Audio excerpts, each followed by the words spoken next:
السلام علیکم۔ آج ہم ایک ایسی خبر پہ بات کر رہے ہیں جس نے نا اے آئی کی دنیا میں کافی ہلچل مچا دی ہے۔ مشینیں اب وہ ریاضی کے مشکل ترین عالمی مقابلوں میں انسانوں کو ٹکر دے رہی ہیں۔ جی بالکل۔ گوگل اور اوپن اے آئی دونوں کے جو آرٹیفیشل انٹیلیجنس ماڈلز ہیں، انہوں نے حال ہی میں وہ بین الاقوامی ریاضی اولمپیاڈ IMO اس میں بڑی زبردست کارکردگی دکھائی ہے۔ ہاں، رپورٹس تو یہی بتا رہی ہیں۔ جی، ہمارے ذرائع جن میں رائٹرز کی رپورٹ بھی ہے بتا رہے ہیں کہ ان اے آئی سسٹمز نے پہلی بار گولڈ میڈل کی سطح کا سکور حاصل کیا ہے۔ یہ تو کمال ہو گیا۔ واقعی یہ بہت بڑی خبر ہے۔ تو آج ہم یہ سمجھنے کی کوشش کریں گے کہ یہ حیران کن پیش رفت ہوئی کیسے، اس کامیابی کے اصل مطلب کیا ہے اور مستقبل کے لیے یہ کیا اشارے دے رہی ہے۔ چلیں ذرا گہرائی میں اترتے ہیں۔ ضرور۔ تو بنیادی خبر تو یہ ہے کہ دونوں کمپنیوں کے اے آئی نے ہائی اسکول کے طلباء والے عالمی ریاضی مقابلے IMO میں 6 میں سے 5 سوال حل کر کے گولڈ میڈل لیول حاصل کیا۔ یہ اے آئی کے لیے ایک تاریخی لمحہ ہے۔ واقعی یہ بہت بڑی پیش رفت ہے، اور یہاں سب سے زیادہ دلچسپ اور شاید انقلابی بات یہ ہے کہ یہ کامیابی عمومی مقاصد کے ریزننگ ماڈل سے ملی ہے۔ اچھا، عمومی مقاصد والے۔ جی، یہ وہ ماڈل ہیں جو ریاضیاتی تصورات کو قدرتی زبان میں، مطلب ہماری عام بول چال کی زبان میں پروسیس کرتے ہیں۔ قدرتی زبان میں سمجھنا۔ اچھا، تو یہ پچھلے طریقوں سے کیسے مختلف ہے؟ مطلب کیا اے آئی اب مسئلے کو صرف حل نہیں کر رہا بلکہ سمجھ رہا ہے؟ بالکل درست، آپ نے صحیح پکڑا۔ پہلے کے اے آئی اکثر مخصوص ریاضیاتی کوڈ یا علامتی منطق پر چلتے تھے۔ یہ نئے ریزننگ ماڈلز جو ہیں، یہ وسیع علم اور سیاق و سباق کو سمجھ کر استدلال کرتے ہیں، بالکل ویسے جیسے انسان مختلف معلومات کو جوڑ کر پیچیدہ مسئلے حل کرتا ہے۔ یہ صرف حساب کتاب نہیں، یہ اس سے کہیں آگے کی بات ہے۔ واہ! اچھا، تو گوگل نے اس میں کیسے حصہ لیا؟ سنا ہے انہوں نے باقاعدہ IMO کے ساتھ کام کیا؟ جی ہاں، گوگل ڈیپ مائنڈ نے IMO کے ساتھ باضابطہ طور پر کام کیا۔ ان کا ماڈل جیمینائی ڈیپ تھنک، اس نے مقابلے کے مقررہ 4.5 گھنٹے میں سوال حل کیے۔ اچھا۔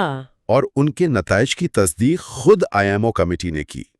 پچھلے سال بھی انہیں کامیابی ملی تھی، یاد ہے؟ ہاں، سلور میڈل تھا شاید۔ جی، سلور میڈل تھا، لیکن وہ ماڈلز خاص ریاضی کے لیے بنائے گئے تھے، یہ فرق ہے۔ صحیح صحیح۔ اور اوپن اے آئی کا کیا معاملہ رہا؟ وہ تو مقابلے میں شامل نہیں تھے نا؟ نہیں، انہوں نے باضابطہ شرکت نہیں کی تھی، لیکن انہوں نے ہفتے کو اعلان کیا کہ ان کا ایک تجرباتی ماڈل، اس نے بھی گولڈ میڈل لیول کا سکور حاصل کیا ہے۔ اوہ! جی، اور اس کی تصدیق 3 بیرونی IMO میڈلسٹس نے کی۔ اچھا۔ تو دونوں کمپنیوں نے اپنے بڑے متاثر کو نتائج کا اعلان کیا، حالانکہ اوپن اے آئی کے اشاعت کے وقت پر تھوڑی وہ بحث ہوئی۔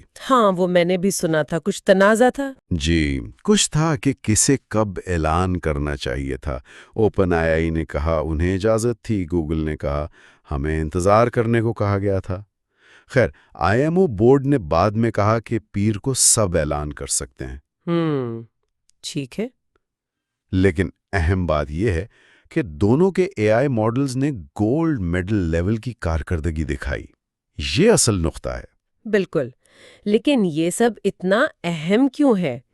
مطلب ٹھیک ہے، اے آئی نے مقابلہ جیت لیا، لیکن اس کے اصل معنی کیا ہیں؟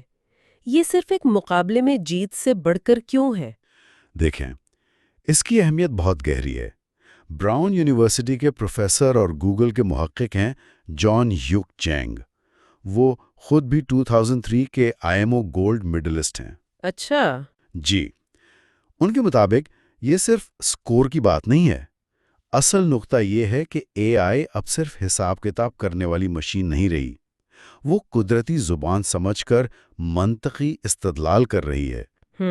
اس کا مطلب ہے کہ مستقبل قریب میں شاید 1 سال سے بھی کم عرصے میں اے آئی ریاضی دانوں کے ساتھ مل کر ایسے مسائل حل کر سکے گا جو پہلے ناقابل حل سمجھے جاتے تھے۔ یہ ایک حقیقی تحقیقی پارٹنر بننے کی طرف قدم ہے۔ تحقیقی پارٹنر اے آئی، یہ تو بہت بڑی بات ہے۔ اوپن اے آئی نے یہ کیسے کیا؟ ان کی کامیابی کے پیچھے کیا ٹیکنالوجی تھی؟ اوپن اے آئی کی کامیابی کی ایک بڑی وجہ ٹیسٹ ٹائم کمپیوٹ کو بہت بڑے پیمانے پر بڑھانا تھا۔ ٹیسٹ ٹائم کمپیوٹ وہ کیا ہوتا ہے؟ اس کا مطلب ہے اے آئی کو مسئلے پر غور کرنے کے لیے زیادہ وقت اور کمپیوٹنگ وسائل دینا۔ یوں سمجھیں کہ وہ ایک ہی وقت میں کئی مختلف زاویوں سے، کئی راستوں سے مسئلے کو پرکھ رہا ہے تاکہ بہترین حل تک پہنچ سکے۔ اچھا، مطلب زیادہ سوچ وچار کا وقت۔ جی، اور زیادہ وسیع پیمانے پر متوازی کمپیوٹنگ پاور استعمال کر کے اوپن اے آئی کے محققین اسے وسیع استدلالی صلاحیتوں کا واضح اشارہ سمجھتے ہیں جو صرف ریاضی تک محدود نہیں رہے گی، اوہ، بلکہ دوسرے شعبوں جیسے طبیعیات وہاں تک بھی پھیل سکتی ہے۔ اور گوگل کے محققین بھی اس امکان سے متفق ہیں۔ کمال ہے۔ اور اس کامیابی کو اگر ہم انسانی سطح پر دیکھیں، آئی ایم او میں گولڈ میڈل لینا کتنا مشکل ہوتا ہے؟ بہت مشکل، بہت زیادہ۔ اس سال آسٹریلیا میں 66ویں آئی ایم او ہوئی۔ 630 ہونہار ترین طلباء آئے تھے پوری دنیا سے۔ 630؟ جی، اور ان میں سے صرف 67 طلباء یعنی تقریباً 11% گولڈ میڈل جیت سکے۔ صرف 11%؟ جی، تو اے آئی کا ان چوٹی کے انسانی ذہنوں کے برابر آنا یہ واقعی غیر معمولی بات ہے۔ یقیناً غیر معمولی ہے۔ تو اگر ہم ساری بات کو سمیٹیں تو گوگل اور اوپن اے آئی کے اے آئی ماڈلز نے قدرتی زبان کی سمجھ بوجھ اور جدید استدلالی طریقے استعمال کرتے ہوئے ریاضی اولمپیاڈ جیسے انتہائی مشکل مقابلے میں گولڈ میڈل کی سطح حاصل کر لی ہے۔ یہ اے آئی کی منطقی صلاحیتوں میں ایک زبردست چھلانگ ہے، اور یہ مستقبل میں انسانوں اور مشینوں کے درمیان علمی اور تحقیقی تعاون کے نئے راستے کھول سکتی ہے۔ بالکل۔ اور آخر میں ایک سوچنے کی بات جو ذہن میں آتی ہے، اگر اے آئی اب ریاضی جیسے تخلیقی استدلال کے میدان میں، جہاں نئی سوچ، نئی اپروچ کی ضرورت ہوتی ہے، وہاں اعلیٰ ترین انسانی ذہانت کا مقابلہ کر سکتا ہے، جی، تو مستقبل میں انسانی مہارتوں کی نوعیت کیسے بدلے گی، اور انسان اور مشین کے مل کر کام کرنے کے کیا نئے ناقابل تصور امکانات پیدا ہوں گے، اس پر غور کرنا چاہیے۔ یقیناً یہ سوچنے پر مجبور کرنے والی بات ہے۔